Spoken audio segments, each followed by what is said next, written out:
Qozanda yaşavшы bir ир-ат өз бақшасында чемпион помидор үстірген 1 килограмм ярымлықтағы томатны ул интернет шелтері аша сатуға да қойған. Гигант помидор белән қызықсынушылар көпме? Хәбәрчебез ашыклады. Вот хотел вам показать сегодня результат. Килограмм ярым ауырлыктагы әлеге помидор Казанда яшәүче агроном бакчачы Айдар Вафинның горурлыгы. Бакчасында 5 ел эшләү дәверендә беренче тапкыр томат шул кадәр эре булып үскән. Югыйсә моның аерым сире дә юк. Тыкымлы атларның тересен дә кулланмаган, гадәти сугына сипкән.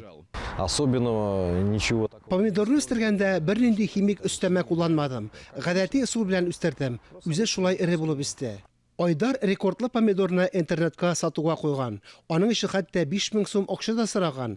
Помидор уңышы белән журналистлар да кызыксына башлаган. Айдарның әйтүенчә, помидорны сатачагына ул ышанмаган. Ә менә кешеләрдә зур кызыксыну уята алуына сөенгән. Если так, честно говоря, это просто как бы просто так, ради шутки какой-то.